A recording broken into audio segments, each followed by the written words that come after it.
Science and research is under attack. What do? There have been many scientist-led efforts, from petitions to open letters, and this rally builds on that momentum. So we want to let people know, let the world know, that we're getting out from our labs and into the streets, and we're going to do it together. What a wonderful crowd. Look at this. This is amazing. You know, we're just here to print the flyers. We got the permit, we got the sound system, but this event is really about all of you guys. All of the scientists that are here today with the AGU, all of the folks from communities around the Bay Area standing together to say that we will not stand for attacks on science, that we will stand up in the face of intimidation and be visible, be vocal. So thank you for being here. Thank you for turning out. Thank you for getting active. It's the best thing that we can do.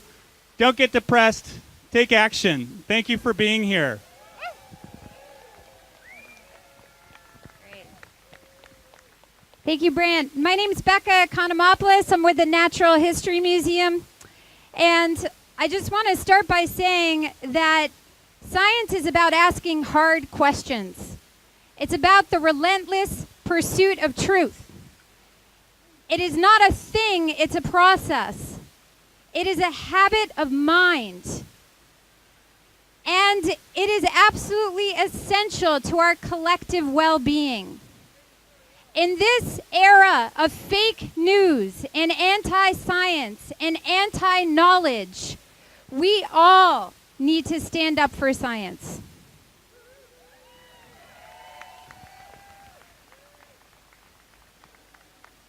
Today we're going to hear from scientists as well as indigenous leaders and frontline community groups who can tell you firsthand what the impacts of this attack on science is to real people and real communities. I'm going to start. I also just want to say that I'm so thrilled to see so many people here. There's hundreds of folks in the crowd. And that this rally builds on the momentum of many scientist-led efforts over the last weeks, from petitions to open letters. We are getting out of our labs and into the streets, and you're going to see more of us over the coming months and years. So thank you for coming together. I'm going to introduce our first speaker, Dr. Naomi Oreskes. She's a professor of the history of science at Harvard University, and she can tell us a lot about decades of fossil fuel misinformation and disinformation campaigns that have in large part got us to this place. So please welcome Naomi Oreskes. Thank you. Well, it's incredible to be here with all of you today. And I have to say, I've given hundreds and hundreds of talks to thousands and thousands of people. I'm much more nervous. I'm much more nervous today than I normally am when I talk in public, because the bottom line is we don't want to be here. None of us want to be here. We want to be in our labs. We want to be in the field. We want to be with our students. We want to be doing the work that we were trained and educated and raised to do, which is science. It's the work of understanding the natural world, understanding how this beautiful, amazing, and complicated world works, and using that information to make the world a better place for all of us, to make it safe, and to protect the natural environment that God or creation or the universe gave us. That's what we want to do, but we are at a moment in time, a moment in history, where we have to do something else as well, and that's stand up and be counted.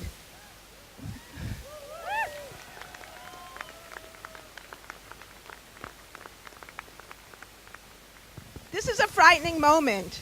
We have seen in the last few weeks how the reins of the federal government are being handed over to the fossil fuel industry. We are looking at the creation of an American oligarchy run by the very people who have created the situation that is now threatening our own health, our own well-being, and our own prosperity. And we have to get that message out. We have to stand up, and we have to say that as scientists, it's not enough just to do our science. We have to get out and explain to people why this science matters to them, to their lives, to their jobs, to their communities, to their health and well-being.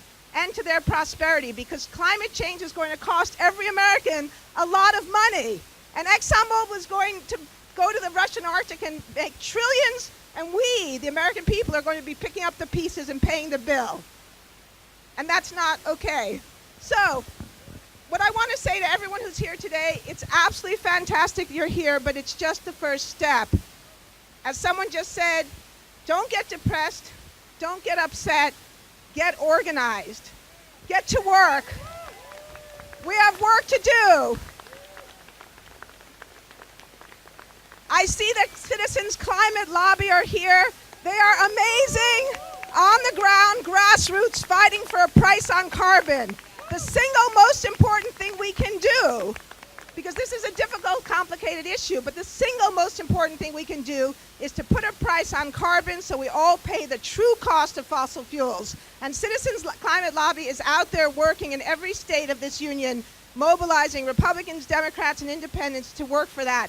Please join Citizens Climate Lobby, or if you don't want to join them, join 350.org, join Mothers Out Front, join the Voter Participation Project, but join something. If we work together, we can change this. We can turn this great battleship of our country around.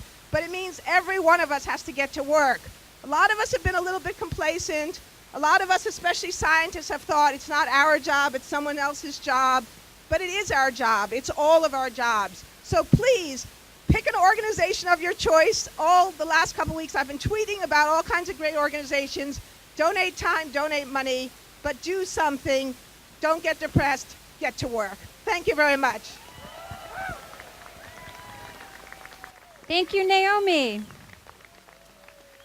Speaking of tweeting, I want to let you guys know that we're using hashtag AGU16 and hashtag Stand Up for Science. This is happening on the occasion of the AGU Fall Meeting. The AGU is the world's largest association of Earth scientists, and this is the largest convening of climate scientists since climate deniers gained unprecedented power. There's 26,000 scientists here, and we're making our voices heard. Peter Frumhoff from the Union of Concerned Scientists is going to speak next. Thank you so much.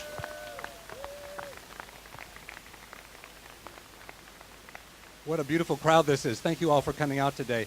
I know you're here because you understand just how essential science and evidence is to our democracy. Science and evidence unfettered by political or corporate interference.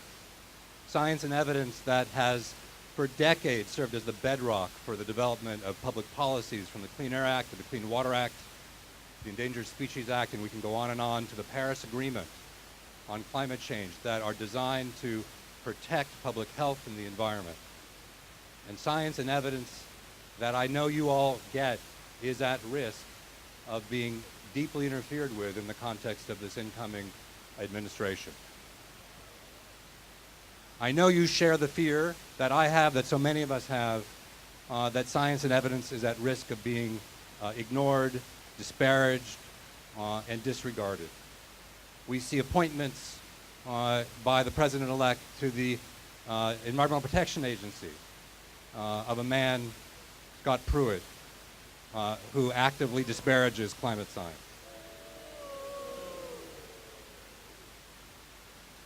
We see the appointment, the nomination of Rex Tillerson, the CEO of ExxonMobil, to the Secretary of State, a man who has led a company that has for decades disinformed on climate science in order to avoid regulation.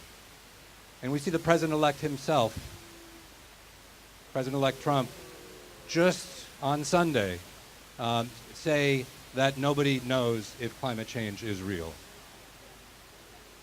Science and evidence is at risk, and it's up to us to ensure that it's protected, and that federal scientists doing their work are protected, and that we hold the incoming administration accountable for protecting science and maintaining science-based policy.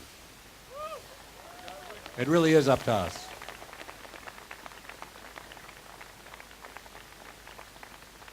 So what can we do? Well, we do have to fight back. We do have to watchdog. And there are a lot of different things you can do, a lot of organizations you can join. I want to just tell you a few things about the Union of Concerned Scientists and the things that we're doing. We have an open letter to the Trump administration and the incoming Congress, calling on them to stand up for science and maintain science-based policies to protect federal scientists. It's been signed by about 3,000 scientists, Nobel laureates, to scientists across the country, every state in the union. If you're a scientist, we call on you to join us to sign that statement. I've been in conversations with federal scientists over the past month, since the election, across agencies who are deeply discouraged about their own well-being, their own ability to do their science. We've just seen a questionnaire, deeply intrusive, go into the Department of Energy, calling on the Department of Energy to name individual scientists who've been working on climate change in the DOE. We need to stand up to that kind of offensive McCarthyite action. I'm very pleased to have learned today that the Obama administration, still in power, that the Department of Energy has refused to turn over names.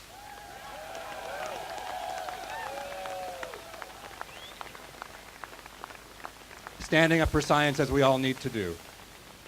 Many federal scientists I've talked with have talked about polishing up their resumes, looking for something else to do, looking for ways to duck and cover.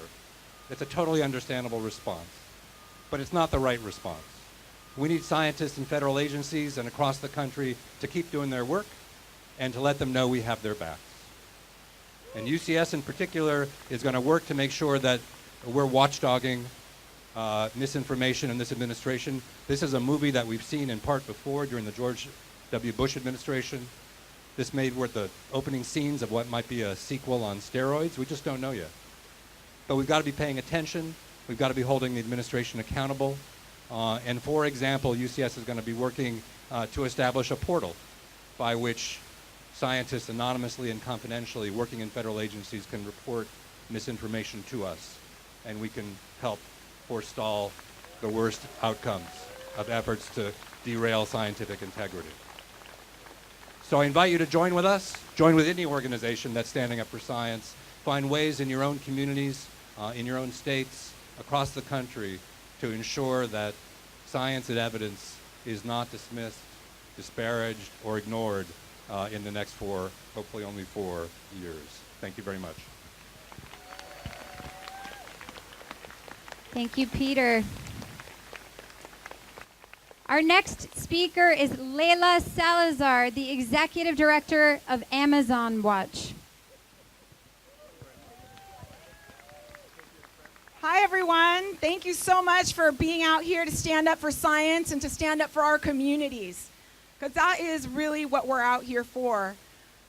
We're out here to stand behind the truth. We're not denying the truth. The science is real. Climate change is real. Just ask any of the communities who are on the front lines. Just ask anyone who's out there at Standing Rock. Just ask anyone who is in Flint, Michigan. Ask anyone who is out there in Richmond, California, or El Segundo, California, where the Chevron refinery spews toxics every day. Climate change is real. It's human-induced. We can't go back. So what we need to do is keep fossil fuels in the ground. And the scientists have told us this. The scientists have said, in order to avert climate chaos, we have to keep at least 80% of fossil fuels in the ground. Indigenous people that we work with across the Amazon agree, and they've been doing that. For over 25 years, we've seen indigenous people across the Amazon keep oil companies, keep militaries, keep governments out of their territories. I particularly think of the people, the very brave, courageous, heroic people that I have the honor to work with from Sarayaku. It's a Quechua people from Sarayaku in the heart of the Ecuadorian Amazon. They have kept oil companies off their land for nearly 30 years. And they did this before they knew that all the scientific evidence, before the scientists had confirmed that we need to keep 80% of the fossil fuels in the ground. And the point of this is to say that indigenous people have the knowledge too. And what gives me hope right now is that the scientific knowledge and the indigenous knowledge is coming together. And it has been coming together. I have had the honor to travel to many international climate conferences with indigenous leaders. And as we come together with climate leaders and climate scientists from around the world, we're actually saying the same thing. And yes, of course, it bums us out to think that this new elected government could take that all away. But we're not going to let them take that away, right? We need to stand with those who are defending our water, those who are defending our rainforests, those who are defending our communities, from Standing Rock to Sarayaku. Recently, I was with Patricia Walinga, Nina Walinga, and Aura Tegria from Colombia at the IUCN. And we were promoting for the protection of sacred areas like the rainforests, the most biological place on the planet, biologically diverse place on the planet. And one of the things that we kept repeating and I kept hearing and people kept cheering about was that indigenous people are 4% of the population. Their lands are 20% of the land on Earth. But within that land, there's 80% of the biological diversity on this planet we call Earth. So I hold on to that and know that we are going on the right path to stand with science, to stand with indigenous and frontline communities who are defending our water, who are defending our rainforests, who are defending our communities for all of us. So I want to actually lead us in a chant, because that's what we do. Our communities are under attack. What do? You say stand up, fight back. Our communities are under attack. What do? Stand up, fight back. Science and research is under attack. What do? Stand up, fight back. Science and research is under attack. What do? Stand up, fight back. Yes, let's keep fossil fuels in the ground. Let's stand up. Thank you, Leila. Now we're going to hear from David Karabelnikov. He's Aleut, an Alaska native, an organizer with Idle No More and Digital Smoke Signals.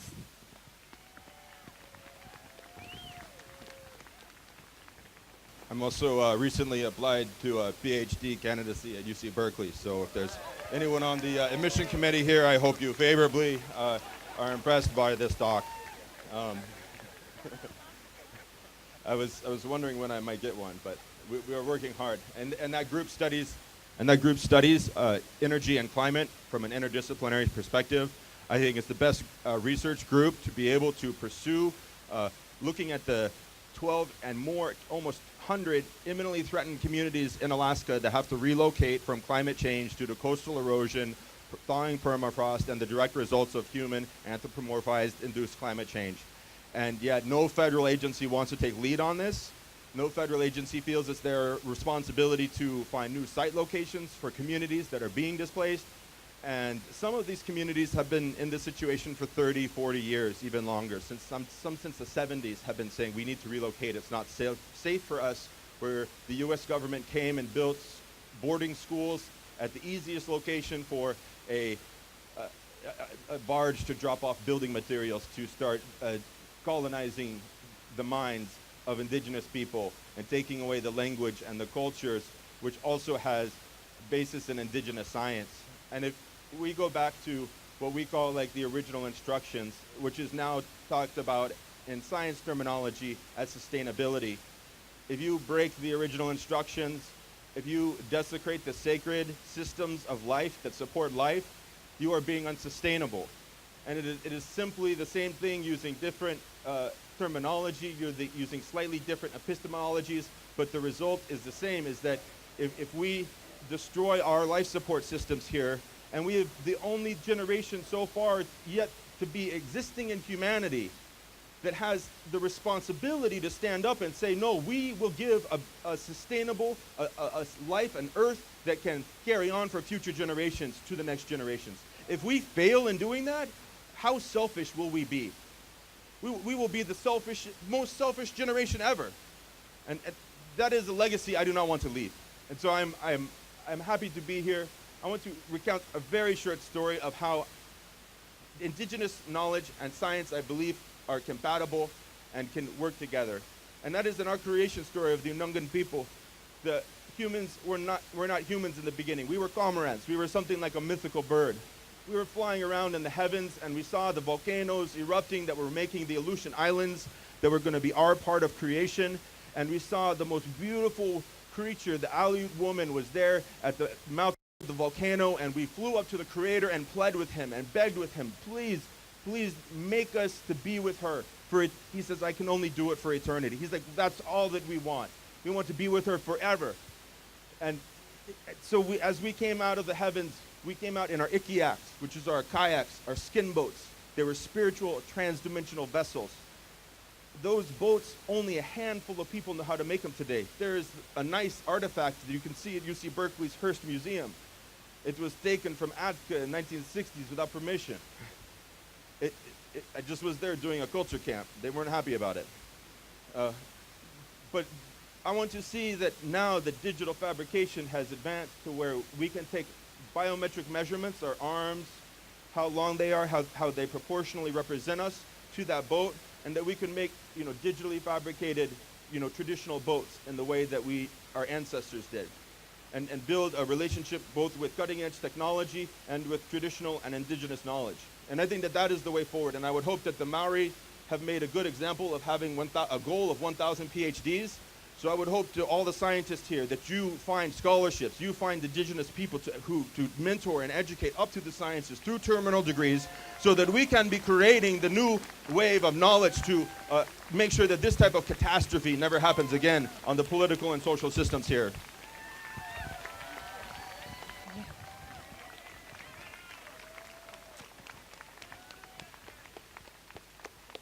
Our next speaker is Andres Soto, a community organizer with Communities for a Better Environment. Good afternoon, everybody, and it's really a pleasure to be here with all the scientists, particularly coming from Communities for a Better Environment. I'm the Richmond organizer, and we utilize what is called the triad model. We combine community organizing with science and with lawyers. And that's how we go about protecting the health and safety of people in the frontline communities. That's how we go about protecting the workers who work in industries that are producing the chemicals that are killing us and destroying the planet. And so, as I was thinking about this gathering, a couple things came to mind. First is the politicization of science is nothing new. As long as there's been science, there's been politicization. Maybe they came up together.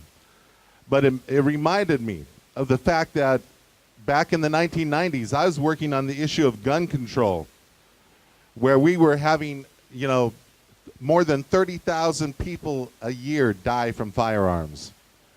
And the CDC was funding research, injury prevention research centers. One was over here at SF General through the Trauma Foundation. And we produced a document, a 6-page document that just told the facts about gun violence and women. Within 2 weeks, a Republican congressman was waving it around in front of a committee, and the Congress, the Republican-controlled Congress under Newt Gingrich, told the CDC, either you stop doing research on gun death and injury, or you will have your entire injury prevention budget eliminated. And guess what they did? They quit researching guns. And to this date, today, there is no national database on gun death and injury because of the politicization of science. And we know that that's what's going to be happening with this new administration. And just as Leila was suggesting, I think one of the things I want to recommend, because growing up a Chicano in Richmond, California, not only where we have Chevron, but we had police violence because the culture of suppression is part of the strategy of industry when they want to get away with polluting communities like Richmond. They want us fighting each other rather than uniting and targeting them. Well, we came back with an idea called the Richmond Progressive Alliance. And we've taken over the city council. This is the last election. We now have 5 out of 7 council members. And we're going to do great things. It took us 14 years to do it, but we're doing it from the grassroots up. But where we started at, it started with police violence. And me and my family and a lot of other Chicanos on Cinco de Mayo were the victims of Richmond police violence in 2002. Our thought was resistance. We are a resistance movement. And that's what I want all of you to think about. And so I want you to all shout it one time. Resistance. Ready? Resistance. Now, I want you to shout it 3 times in a row, because that's going to make you feel good, and that's what you're going to need to do to take on this fight during the Trump administration. Ready? 1, 2, 3. Resistance, resistance, resistance. Thank you very much. We have just a couple more speakers. I'm going to introduce Dr. Michael Mann. He's a climate scientist and the director of the Earth Systems Science Center at Penn State University. Thank you. Well, I have to say, when I hear that expression, the Trump administration, I myself find myself in a bit of denial, as do many of us, I think. And to hear that there has been politicization of science, I'm shocked to learn that that's the case. Well, my co-author Tom Tolles and I stated in our recent book, The Madhouse Effect, which was published just prior to the election, the following: if we are to avert the worst impacts of climate change, we will have to act in the next few years. We will need both the President and Congress on board if we are going to work with other nations of the world to achieve the sorts of carbon reductions necessary to achieve this goal. Well, an election happened since then, and while the result was not the one many of us would have liked to see, the battle goes on. It must go on. Now more than ever, it is critical that scientists step forward and make their voices heard, not just for the sake of scientific research, but for the sake of the entire planet.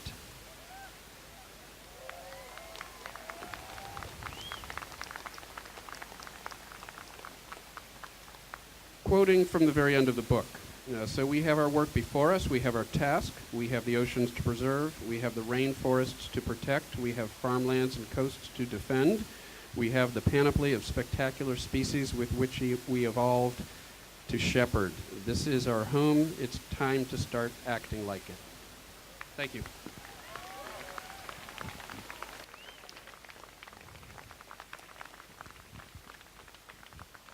Next, we have Kim Cobb, who's a professor in the School of Earth and Atmospheric Sciences at Georgia Institute of Technology.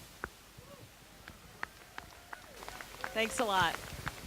It is an honor to be here. I find it an unlikely spot. If you told me I'd be here 5 years ago, I wouldn't have believed you. I don't think any of us believed we would actually be standing here talking about our planet in the ways that we are today 4 years ago. This has been a very humbling year for climate scientists. We have watched the temperatures soar to new heights. It's been a very tough year for me personally, having scuba dived on the reef in the far reaches of the tropical Pacific and watching 85% of that reef die between one of my trips and the next over 6 months. A humbling and gravely disturbing experience to go through. As I was last on my research expedition last month, I got the news while I was in the field. That's for you scientists out there. I was scuba diving the tropical Pacific when it went down. Wow. Now, I didn't have much wherewithal at the time, definitely didn't have the bandwidth to process that. Once my samples got back to my lab safely, and the people that I was in charge of got back to my lab safely a couple weeks later, it sunk in. And it was a shock. It struck me to my core. It was an unthinkable thing that had happened when I was away. And it's been difficult to recover from that. And yet, the nightmare continues, and it keeps getting worse every day. And yet, how many people do we have in here from AGU? We probably have several hundred, and I thank you so much for being here. Thank you. Thank you. But how many thousands of our peers are still in poster halls and lunches with their buddies, prepping talks in their hotel rooms? Too many. We have for too long as scientists rested on the assumption that by providing indisputable facts and great data, that we are providing enough of an attack to counter the forces against science. And obviously, that strategy has failed miserably. What we need right now is all of the scientists who care so deeply about their work, about facts and data and truth, to shake off the fear that holds them back from engaging in this space. Not thinking about it as a political problem, but thinking about it in defense of science. Thank you. So I say, whatever is holding you back, if you're a scientist, what are you waiting for? What is the nightmare scenario that will get you out of your hotel rooms, out of Moscone South, out of those nice lunch chairs with your buddies? What will have to happen, folks? Because it's happening. It's time. It's past time. Please join us. Please let's let our voices speak together. If we do speak together, I'm confident we can change the course of history. Thank you.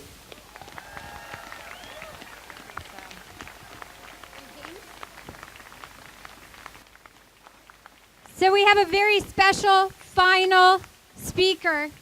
I want to introduce James Coleman, who's a student at South San Francisco High School and a fellow with the Alliance for Climate Education. And he's going to give you a message from and for the future.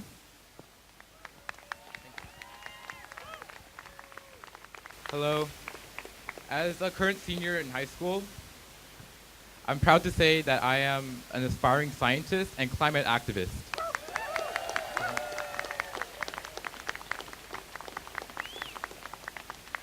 We all have lines we draw that once crossed, we cannot stay silent any longer. For me, it was learning about the protests at Standing Rock, where thousands of indigenous peoples and their allies have gathered to defend their sole source of water from oil contamination. In response to peaceful demonstrations by water protectors, oil pipeline militia and police have retaliated with pepper spray, rubber bullets, mace, and water hoses. These are human rights violations happening right before our eyes. When I found out about Standing Rock, I knew I couldn't be silent any longer. I'm not a politician, I'm not a public speaker, I'm not even a high school graduate yet. But I am a human being whose moral line has been drawn and breached, and through this I have been called to action.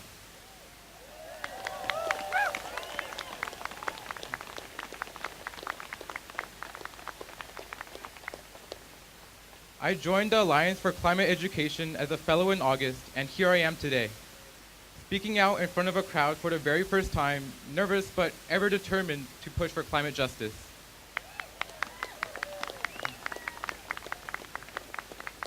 What I'm saying is this: what is your line? Is it when our neighbors' access to clean water is under threat? Is it when our children can no longer experience the ecological beauty that we take for granted today? Is it when the research you've conducted is disregarded as a hoax? Or when every piece of evidence, factual, concrete proof that you've uncovered is thrown away just because it doesn't fit a corporate fossil fuel agenda? I'm here to say that these lines have been breached. And although it may feel scary and foreign to speak out we must.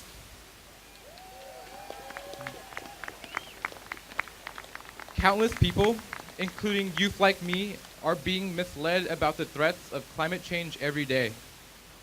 It is our collective responsibility, each and every single one of us, to inform the public about the undeniable truth about climate change, so that my generation has a chance at a safe climate future. It is our responsibility to debunk the belief that oil pipelines are a necessity. It is our responsibility to defend scientific integrity. It is our responsibility to hold our government accountable in prioritizing climate justice above corporate interests. And it is our responsibility to never let our lines be crossed without a fight.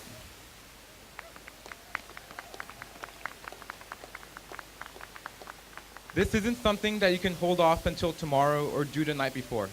This is an issue of now. Thank you. Thank you, James. Thank you to all of our speakers. Thank you to everyone for coming out. We're going to close with a few final words. Brant from Climate Truth.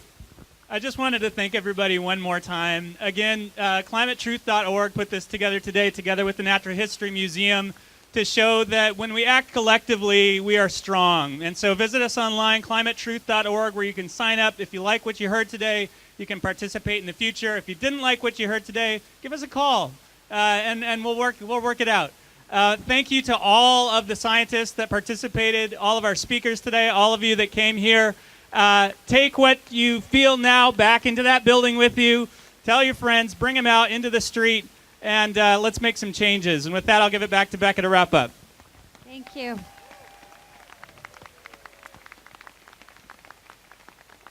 And if you'd like to learn more about us, thenaturalhistorymuseum.org. I just want to close by saying this isn't just about climate science. It's about the fate of evidence-based policies.